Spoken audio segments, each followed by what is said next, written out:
Thanks for attending this class on the peeling back the layers, the history of baklava, given by Hauviette of the Midrealm.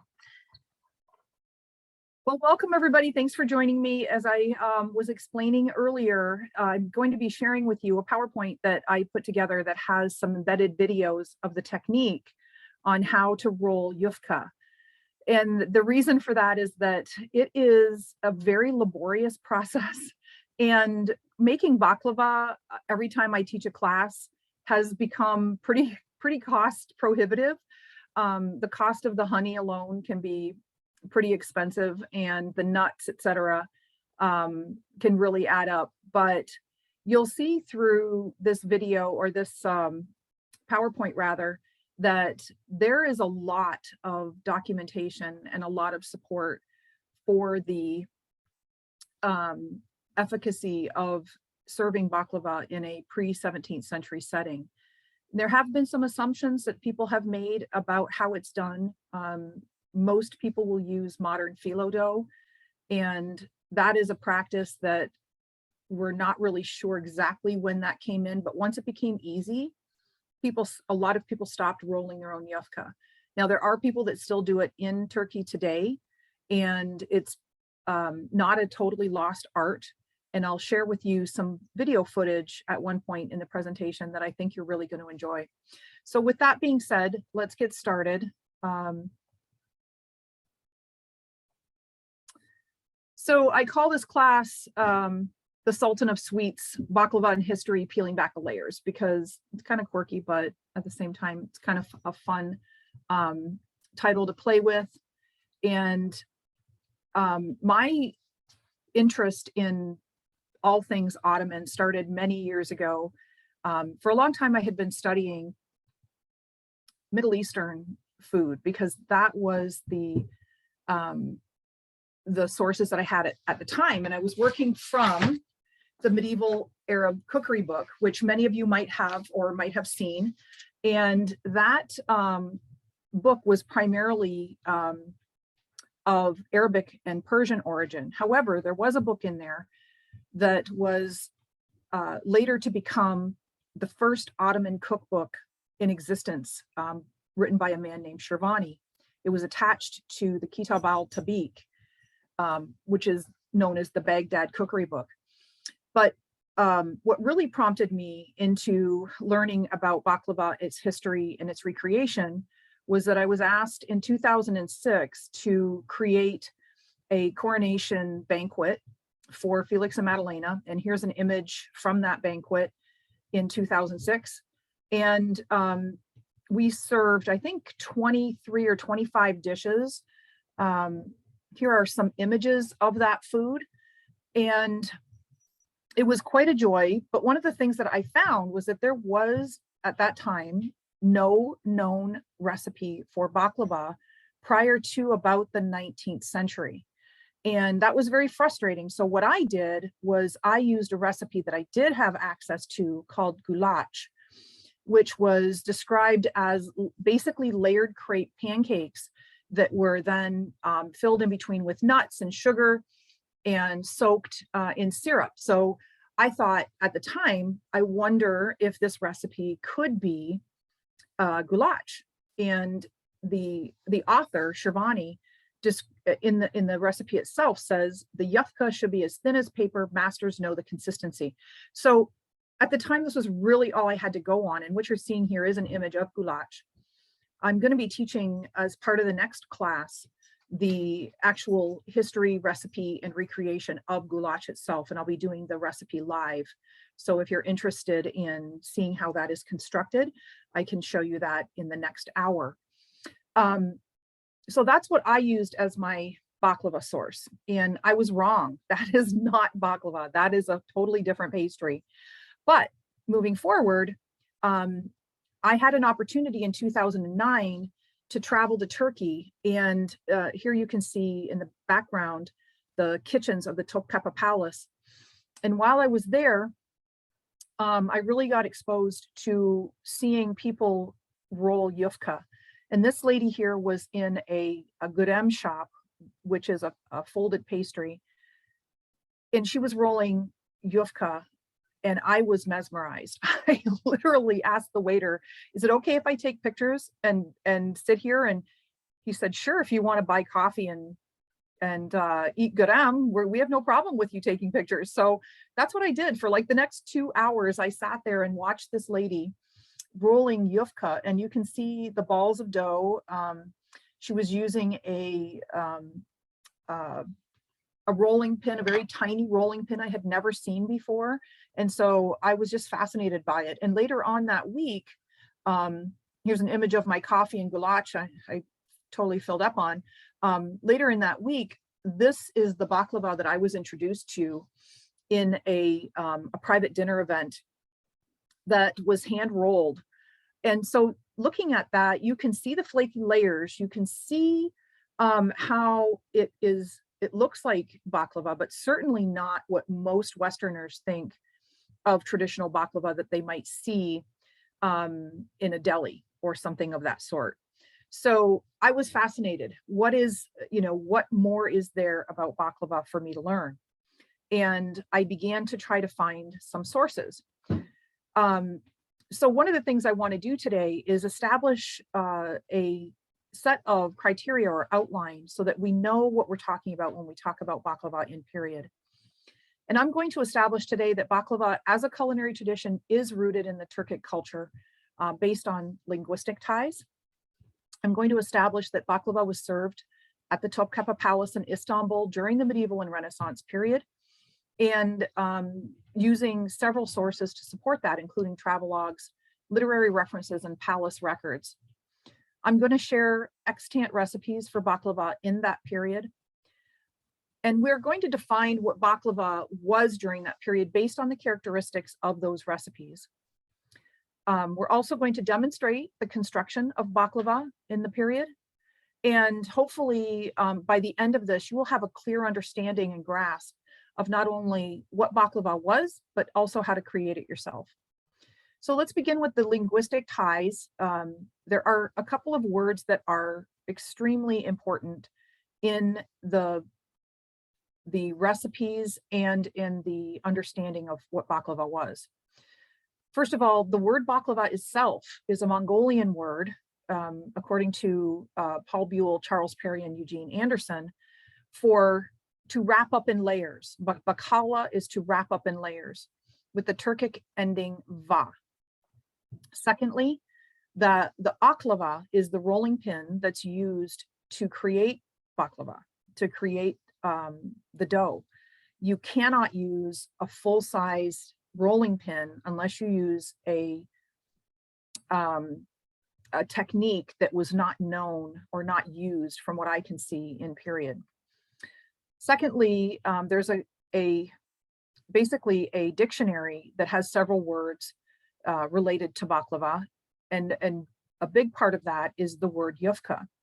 Yufka, katma, yarma mean thin bread, unleavened bread, folded, wrinkled, pleated bread, or thin and fragile. And these words were established in association with baklava very early on. The word tutmaj is actually the name of a noodle, but it is also used in many instances to describe how to roll dough using an oklava, using a very narrow rolling pin. And the word komaj, which is a bread that is buried in hot ashes. This is related to the equipment that's used to cook baklava. You have to think now, putting all of this together, that this is a nomadic culture that does not have an established bakery. They would have been cooking over live coals in open areas. You may have had a cob oven, a small cob oven that could be built on site. And for the most part, though, you would have been cooking in something very similar to a Dutch oven to create these dishes. So what are our literary references that support what I'm talking about here? In the early 15th century, there's a poem by Keyguzuz Abdal, where he describes 200 trays of baklava, some with almonds and some with lentils. And for many years, it was believed that this was a satirical commentary, something about, lavishness and ostentatiousness. So obviously this almonds versus lentils, right? Lentils is such a food of the common person that there's no way that this was actually a true recipe. This was a social commentary.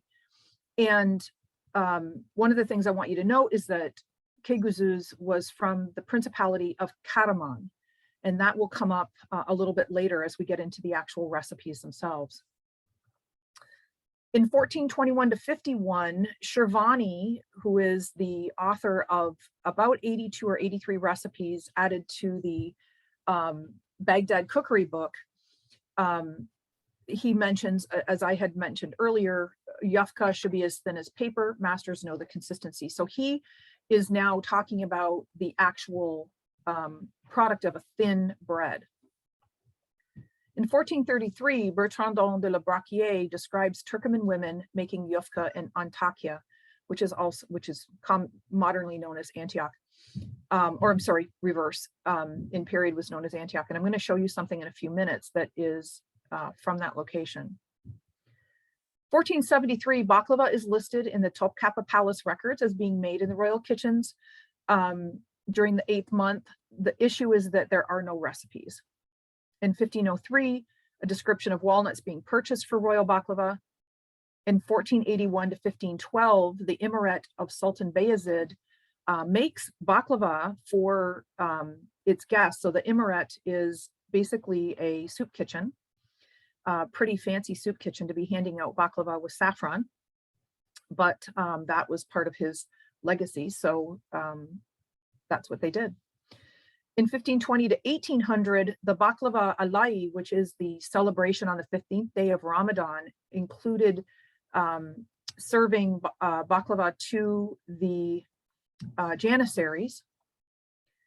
And if any of you have seen the procession images, the miniatures, you may have seen the baklava guild in one of them, the Ottoman miniatures. Now, I don't have these images in my presentation because I don't have copyright to be able to do that. I could because I'm not publishing it yet, but I don't want to have to put it in and take it out depending on the audience. So the procession was basically a guild that would have a parade float on wheels where they would be constructing whatever it was they made in their float, and whether that was coffee or mamunaya or kebab makers, et cetera, et cetera. And it was really quite fun to find those.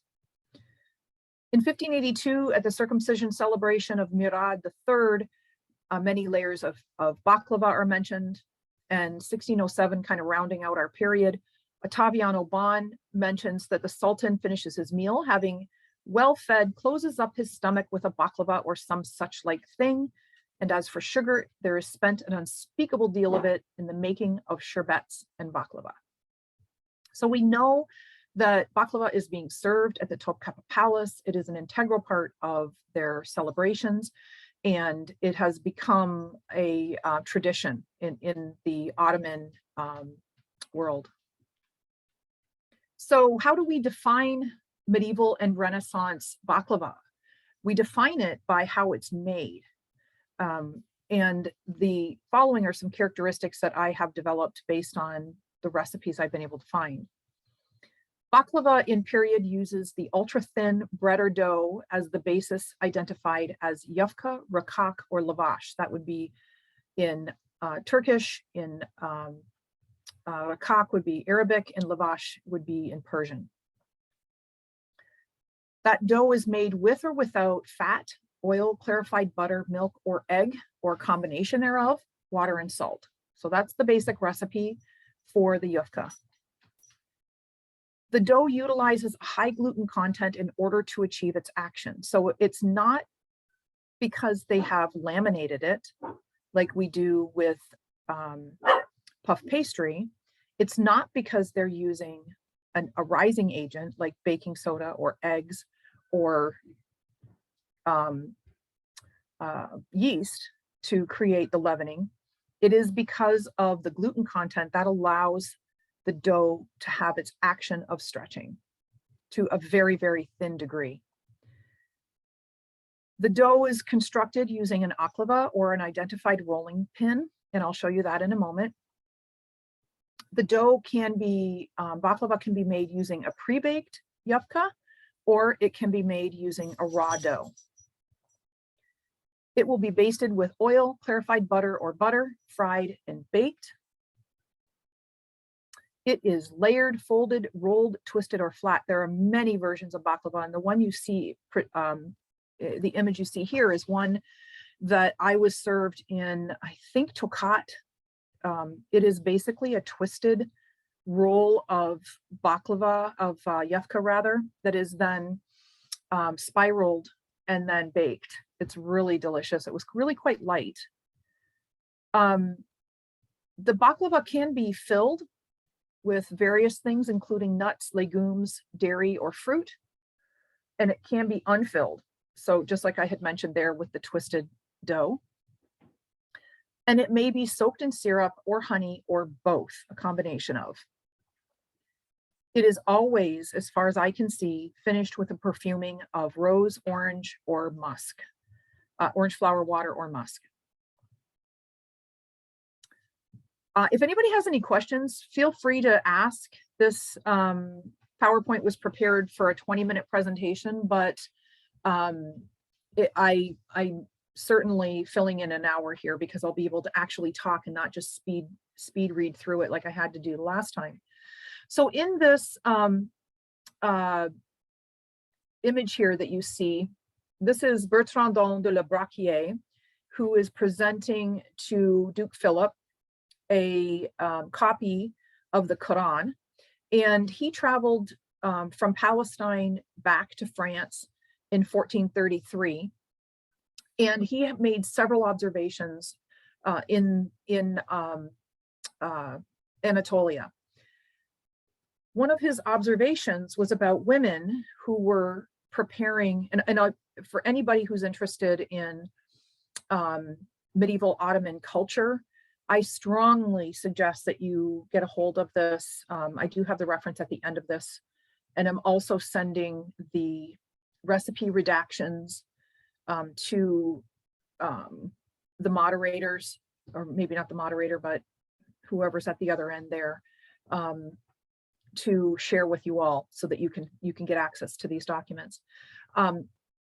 But in 1433, he saw women actually making yufka, and I find this fascinating. Some people are a little bit hesitant to use travelogues as a source because they say they're so affected by their own personal point of view that they're skewed. But I'm going to show you something in a moment that I really think is going to make you feel that that isn't the case here. So I'm going to read this where Bertrand Dolan is describing it. He says, "It was here I saw women make those thin cakes I spoke of earlier." In my words, this is their manner of making them. They have a small round table, very smooth, on which they throw some flour, excuse me, and mix it with water to a paste, softer than that for bread. This paste they divide into round pieces, which they flatten as much as possible with a wooden roller of a diameter smaller than an egg, until they make them as thin as I have mentioned. During this operation, they have a convex plate of iron placed on a tripod, heated by a gentle fire, on which they spread the cake and instantly turn it, so that they make 2 of their cakes sooner than a wafer man can make 1 wafer. And I am now going to jump over to a video. Now, this is not in the exact same region as what Bertrand Dolan was describing, but I just want you to enjoy this. This is a scene in Cappadocia, which is to the east of Antakya. And these women are working at a I don't think we're seeing the fire. video. Oh, No, we're not. let me stop then and go to my, I'm going to stop my share. And I am going to go back and share my screen, and I'm going to go back to this. Now tell me, are you able to see it now? Yes, now we can see it. Thank you. Perfect. Okay. Well, you didn't miss much. So here they are preparing yufka. This young lady here is rolling out balls of dough using a technique that is very effective in creating the extremely thin sheets of dough used to make baklava in Anatolia. Here's her mom or somebody coming over to instruct her. So this convex plate of iron that I'm going to silence the noise in the background there because there's a lot of chatter that goes on. They're talking and laughing. And I spoke with Mary Ishan and I asked her, I said, can you tell what they're saying? And she said, oh, they're kibitzing and saying, you know, are we going to give them all this yufka that we're making? And the lady says, no, they just want to see us make it. And they laugh and joke and kind of tease a little bit. But this technique is fascinating to me. The first time I saw this, I felt like I could have been in Bertrand de la Brachier's shoes, watching these women. I mean, when you look at this, you think, how many decades or possibly centuries have they been doing that exact same thing in that exact same spot? It is really quite enriching for me to have these two pieces of disparate times and from different observations, but yet they're talking about the same thing. So she's about to fix a hole that which I've been known to have to do many times. But the size of these yufka, in this case, these are going to be dried. What they're doing there is drying them, and they're going to store them to use. So they would do this every few weeks. They would get together and sit and roll this dough out and dry it. And then you could reconstitute it with butter by brushing it. It's covered, they'll stack them and then they'll cover it with a kilim, which is a wool rug that's hand woven, and keep them for a couple of weeks until they need to go back and do it again. So does anybody have any questions about this so far? All right, I'm going to pop back into the PowerPoint.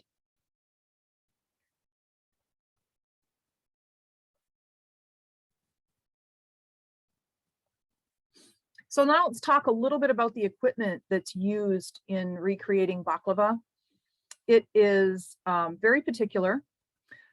There are some pre-15th century references to the use of the equipment. And the first place that I found this, the oldest source I found, was in the Kitab al-Tabiq, which is also known as al-Waraq. It's probably one of the oldest known Arabic sources, and it was copied numerous times over the next 500 years, including being kept in the Topkapi Palace, which is where most of the cooks, you know, what they were using as the basis of their knowledge, of their cooking knowledge. So is described in this source 2 rolling pins. So they're distinctly telling you there's 2 types of rolling pins.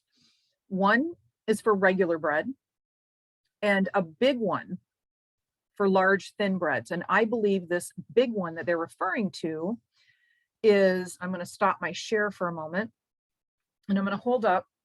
This is one that I created. This is an oklava. I did buy some when I was in Turkey, but they must have been tourist rolling pins, because, oh, thank you, Year to Team. You're so knowledgeable. I appreciate that. That's not the understanding I have, I have the understanding that it was copied multiple times over the next 500 years, but thank you for pointing that out. So this, I also got a question in chat about sure. the yufka. Is it brittle when dried? It is, yes. It's what they were doing in that image. Once it has cooled down, does become brittle, and I'm going to show you in the videos that I have a little bit later on what the texture of it's like, because I do actually make yufka, or I make baklava from both the raw dough and from the cooked dough. So let's go back to, there we go. They also mention that these pins are made from jujube wood because they're smooth and free of splinters. As I was trying to say, the rolling pins that I had gotten in Turkey were wobbly. They weren't straight. And all I did was purchase a dowel from Home Depot, sand it down, and put a little bit of wood burning on the end so it looked nice, and made sure that the very ends of them were not sharp. You can do the same yourself. I have been told there are people who in a pinch have used a broom handle or a piece of pipe that is about a half an inch in, about an inch in diameter. Just make sure it's not galvanized, because that is lead covering, lead surface. The second thing in the al-warak is the iron tabak, which was used for baking the thin sheets of dough for lausanage. Now, lausanage, there are a couple of references to how it's made. There are many recipes for how it's made, but there are two different ways. I've seen it with a kataf-like pancake or crepe, which is what goulash is made from. And there is one that mentions it being rolled. Then the komagen, which is suspected to be a a tinned lined copper pan used to cook the baklava over live coals. We don't have anything, we don't have an image, we don't have any further description other than it was a tin lined copper pan with a lid. And so I'm assuming, and I think other people have too, that it's very similar to a Dutch oven. And I have utilized a lot of pizza equipment so that I can take advantage of some of the equipment that's available that's commercially made. So here's an image of the two different, here's a French rolling pin, and then the baklava. And there is an image of the size of the ball of dough that I use to roll out to make about a 14-inch baklava sheet of yufka rather. And again, this is dating back to the earlier image of a woman rolling yufka. And here I am actually using my rolling pin to lay out my sheet of yufka into a pan. And this is a cast iron pan, so it's not really a perfect piece of equipment, but it certainly does do the trick. And above is an image from the Topkapi Palace of what could be a komagen. I don't know. No one has ever looked at that, or no one has ever found a reference in a document that says that those things are actually a komagen. But imagine having a pan in there that has several layers of baklava.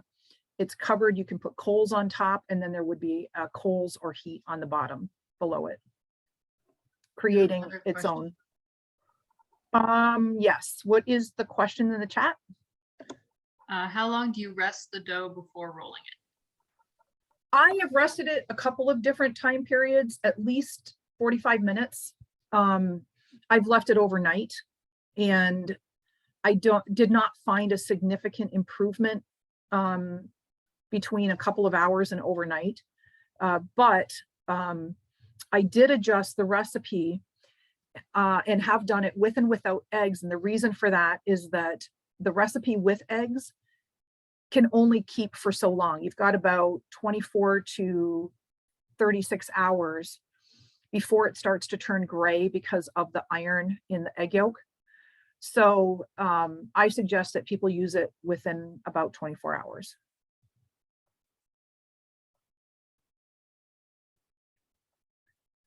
So what are the recipes in historical sources? In the 13th century, there's a recipe that Charles Perry describes called Eat and Give Thanks. Here's an image of that recipe created.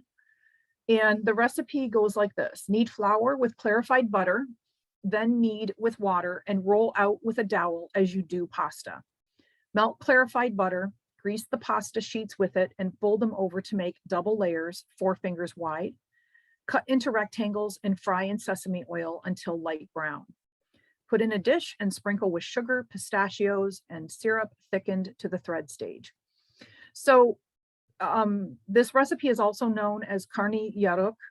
If you talk to a Turk today and you tell them you're making karni yaruk, they're going to think that you're making a stuffed eggplant dish.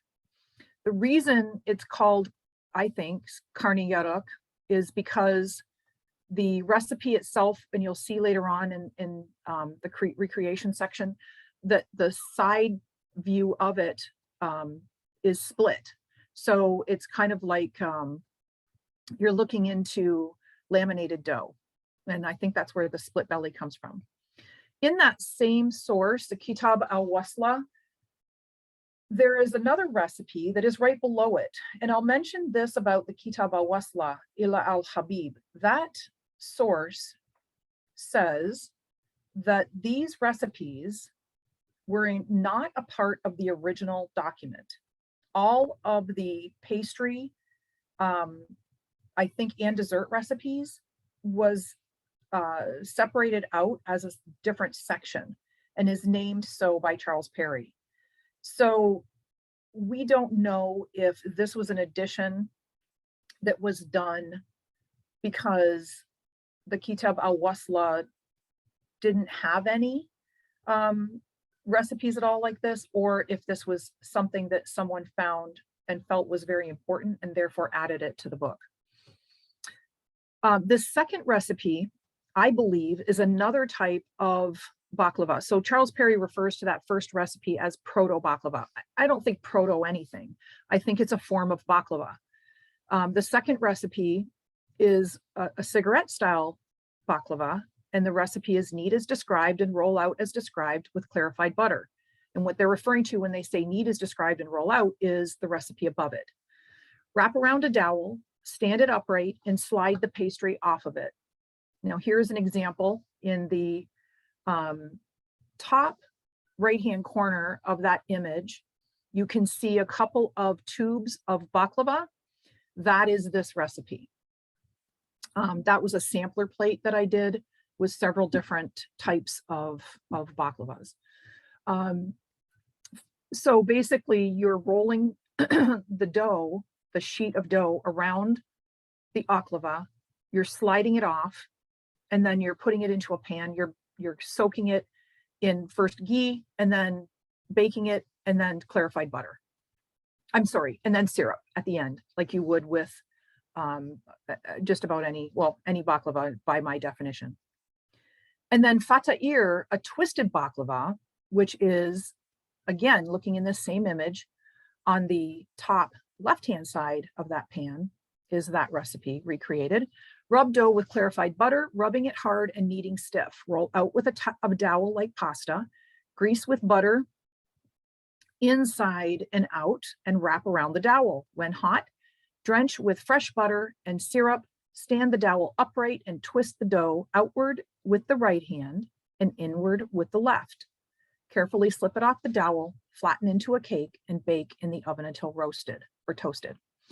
So this is actually a sheet of yufka that has been rolled and twisted to the right and to the left, creating that particular shape. And if you recall that recipe earlier, where I showed you the one that I was served into kat, that is probably the same technique that they're using there. Is there another question? There is another question in the chat. So these versions are not filled. Are not filled, correct. These versions are not filled. There's nothing in them. You will see later on, there are some recipes that do have fillings in them.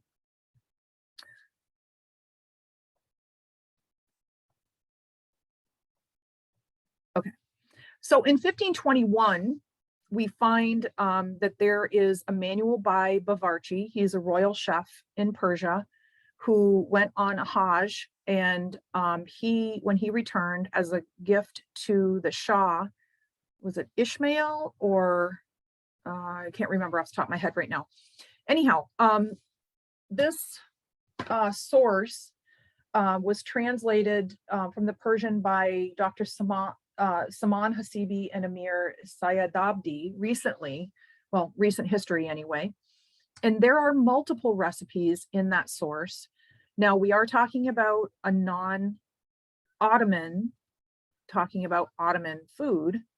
However, it is very clear that they were knowledgeable in this case. Bavarchi was very specific. He gave excellent directions, unlike the next source that we'll see in a few minutes. It's very well laid out. So the first thing he talks about is a recipe called Karaman Baklava, or baklava of Karaman. And if you recall earlier, I mentioned a poem that was written by Keyguzuz Abdal, who was from the Principality of Karaman. And he, in his poem, talks about lentil baklava. Well, there really is a lentil baklava. And this is the recipe for that here. And it goes like this. Take, say, 20 thin flatbreads and a man of oil.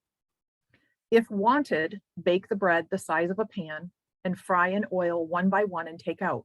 Now, I've highlighted if wanted, because this is where I feel that there is a option to not bake the bread before constructing the baklava. In this case, you could go either way, in my opinion, and I have done it both ways. Once all the bread is cooked, remove the oil from the pan and wash the pan thoroughly. Prepare the amount of a charak of boiled lentils. Place the bread and lentils and repeat another bread. So basically, you're now layering bread and lentils. Pour a charak of oil over the bread. And when they say oil, they're talking about ghee or clarified butter. Add a charak of water to a man of honey and keep warm. So now you're creating your syrup. Once all the bread is placed in the pan, pour the warmed honey and place it over the fire and boil slowly until the honey is absorbed by it. Place in a china dish that is wider in diameter than the pan over the pan. Is wider than the pan, and flip it quickly. So you're basically having a situation where you've got a hot pan, you put a lid on it, you flip it so that you can then cook the other side. Sprinkle with shelled almonds, pistachios, sugar, and ground musk on top of it, and sprinkle some rose water too. So what you have here is an image of lentil baklava that I made using this technique. And it is really quite delicious and quite delightful. And I've had a lot of people who are allergic to nuts be thrilled that they were able to have baklava.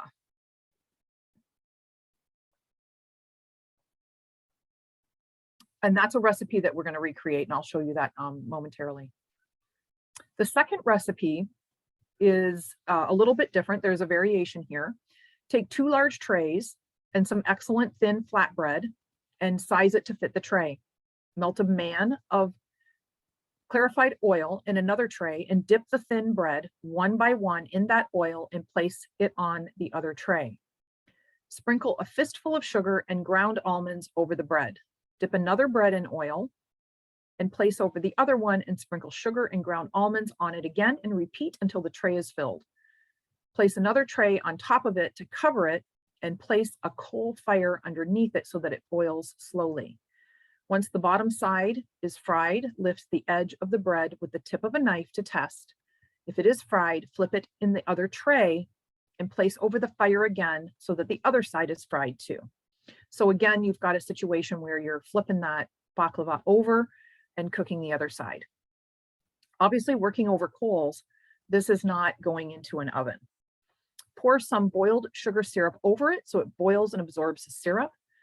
So the liquid is dried and the oil reappears. Serve in a china dish and sprinkle with some rose water. Let's see, is there a question? The Spanish tortilla style flipping to cook it is very neat. Okay. Safat-e baklava is the third recipe. Take some excellent thin bread and a charak of boiled lentils. So here's a second lentil recipe. Spread the bread, sprinkle some lentils over it, fold over each other, and cut into 4-finger width long pieces as per recipe of Abed. Note that this recipe uses the Ottoman rolling pin called an baklava. And I'm going to add something to this. So first of all, you have a second lentil recipe. This is very, very similar. If you think back to the eat and give thanks recipe, this is very similar to the technique that is used to create that as well. And when I say note that the recipe uses an Ottoman rolling pin called an baklava, in the recipe, the translators were unable to determine something. So when you refer back to Abed, which is a type of and let me just stop my screen share for a moment here. When you are reviewing the recipe that they're talking about, it actually says, if square tutmaj is wanted, having the dough wrapped in the X-law, and that is in italics, pass the knife from the top to the end and cut a strip the size of 2-finger width wide and cut again into squares so it becomes tutmaj. Again, X-law, E-X-L-A-W, is mentioned 3 more times, or 2 more times in this recipe. The translators could not figure out what X-law meant.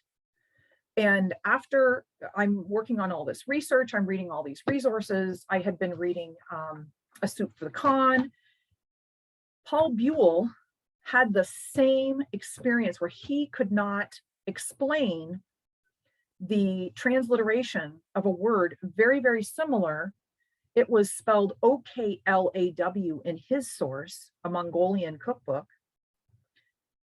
And he determined that it was a mispronunciation of baklava. And I reached out to Dr. Hasibi and we had a conversation. She went back to the original source material and indeed did confirm that my suspicion that the baklava is what is being used in this recipe. So what they're doing in this Abed is they're rolling the dough around the baklava, and then in order to get a noodle, they're taking a knife and they're cutting it along the length to give long strips. And that's where the use of this particular tool came in this recipe. So let's go back to our baklava recipe now and put that in perspective, in that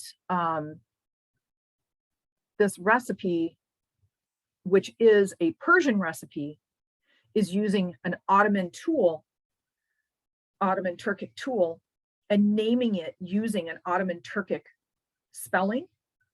It's not saying tiny rolling pin, it's specifically saying an baklava. And I think that that is a huge connection here that ties this recipe to the Ottoman corpus. You had a question in chat, I think, about this recipe. Is this a savory one or is it also sweetened? It is also sweet, as far as I can tell. Somebody's including something from an Andalusian. And I had a question of my own. What kind of lentils are used for these recipes? I have been using organic green lentils. I had a conversation with Mary Ishin. She has a friend who is from the Karaman region, whose family still makes green lentil baklava. So it is not an unknown recipe in Anatolia. It's just very, very uncommon and is falling further and further away from being commonly used. So that's the lentil type I use. I use it for a couple of reasons. One, it's not so tiny as a red lentil, and it holds its shape well. It gives you the texture that you might expect from a nut maybe. And it's not expensive. It really has made making baklava in period a very doable and accessible thing that most people can do, as opposed to the cost of, you know, $8 a pound for the, oh gosh, we're in 10 minutes. Wow. Okay. I guess I better kick some butt here. Here, I thought I had all this extra time. The next three recipes are for baklava. We have a plain baklava where you're going to cut like tutmaj, so they're basically making thin noodles. We have katlama, which is a rolled recipe. And we have chalpak, which is another recipe that is basically sheets of dough. So there's an image of the recipe we're going to make. 1594, the only recipe I'm really going to focus on here is the lentil baklava, again being mentioned. Nurola was not a very good chef and did not do a very good cookbook, just telling you. So here's showing you the cooked baklava, or cooked yufka, that is now soaked in syrup. So that's what I did to replicate that recipe. And then the last set of recipes are for burek. So those are savory, and you do use the same recipe for the yufka that you do for sweet or savory dishes. This recipe here is a 16th or 17th century untitled Ottoman medical treatise. This was found by Fuat Beyrolmoglu, who published it in a symposium, but it's kind of been buried, but it is, you can find it, a reference to it in Mary Ishin's Sherbet and Spice. So if you don't have that, I suggest that you do look it up. There's a recipe in there for the burek dough, and they explain it very, very well. This is also in my documentation that I sent off to be shared. Baklava iajemi, which is the recipe we're going to recreate, is basically an almond baklava that is in a tube. And there's an image of it there with the twisted or accordioned technique. And then baklava-i-sultani, which is much more like a laminated dough. And it's a very long recipe. So that's the recipe we're going to create, baklava-i-ajemi. So redaction and recreation. Let's go to the next section here. So how do you make the dough? This is a video that might take a moment to start up. You're going to start with 1.5 pounds of strong flour. So you can use bread flour, Maida flour. Let's see, did it jump? Yeah. Here we go. Okay. So I'm going to let that run while I'm going through the ingredients. 1.5 pounds of flour, 4 large eggs, 2 tablespoons of clarified butter or melted kidney fat or tail fat. I have used tail fat, but it's incredibly hard to get a hold of. 1 3/4 to 2 cups of water plus additional with 1 teaspoon of salt stirred in and dissolved. So you can see it's much like making pasta. You just start from the center and work your way out until you get all of it incorporated, and then you're going to knead it. And you will get it to a pretty firm dough, but it's extremely soft. Don't get me wrong. This is still a very soft dough. You're going to knead that and work it a little bit. And then there's your dough, you know, getting ready to be set aside. So I'm going to wrap that in plastic and I'm going to set it aside to rest. So karnıyarık, how did I make that? Well, it was pretty straightforward. I roll out the dough, which I'll show you in a minute, And then I fold it into itself twice. I cut it into squares and fry it. Here's an image of my son eating and giving thanks, basically. He was pretty impressed. And there's what I'm talking about when I say split belly. So the belly of it, the inside of it is split. There's where you get your layers. And it was quite a delightful treat to enjoy. There's an image of it from the top. So here is the technique of rolling the dough for Karaman baklava or baklawa karaman.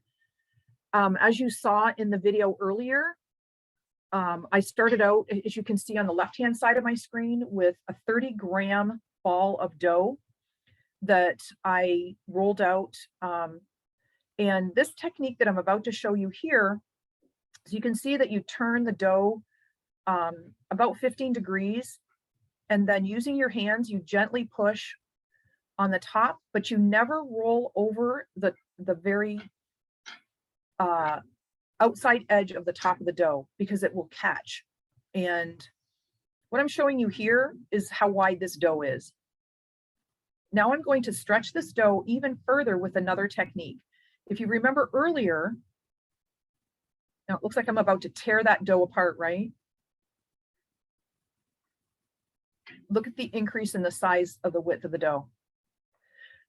So that technique, I don't know if that earlier recipe that talks about twisting right and left could have something to do with this as well, because I was able to increase the size of that dough without ripping it by about another 3 to 4 inches. You have And a then I question in chat. Yep. How do you keep it from sticking when it rolls over the pin and underneath it? You don't, well, you're using starch instead of flour, you're using starch in the recipe. And you just have to unpeel it. I mean, you just have to very gently unpeel it back if it sticks. That's about all you can do. It might get stuck and it might rip a little bit. Honestly, when you start doing 5, 6, 7, 8, 9, 10, 11, 12 layers, one little rip in your yufka isn't going to make or break you. So here I'm showing you with some images. I don't have video of Also, making. You've got about 2 minutes left. I'm teaching the next class, so Okay. we can just keep rolling over if people want to stay. I'm moderating a different class, so I may have to stop the recording early and jump off. Okay, that's fine. I think I can probably take it from here. So here you can see me layering cooked yufka. So I prepared these, I rolled them out, and then I fried them on that pan I showed you earlier, the cast iron pizza pan on the stovetop. And then I layered them, put in the nuts, poured over clarified butter. I then soaked it in syrup and baked it.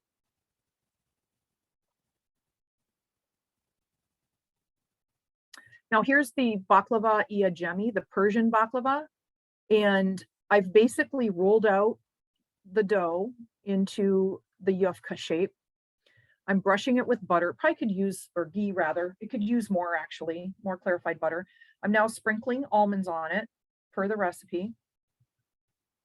Not a lot, because now you're going to put this onto the baklava, roll it up. You're going to accordion, and then you're going to place it into the pan. And you're going to continue to do this to fill the pan. It's really very simple. It's not a complicated recipe. And people often want to know, how long did it take you to figure out how to do this? I don't know. I just kept practicing. The baklava is drenched in hot syrup. And as you can see, I'm about to step over and get my plug because my computer's telling me it's low. You can see in my hands there, I have a jar of musk candy flavoring.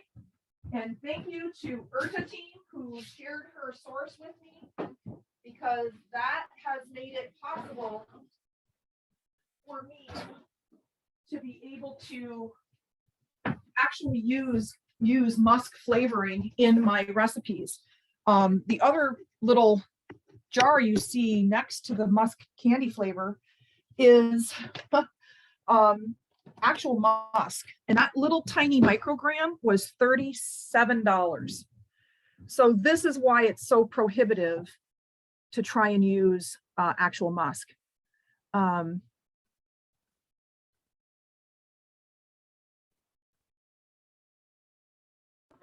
gonna have to stop the recording now. I'm sorry. Your moderator for your next class should be in here to start a new one.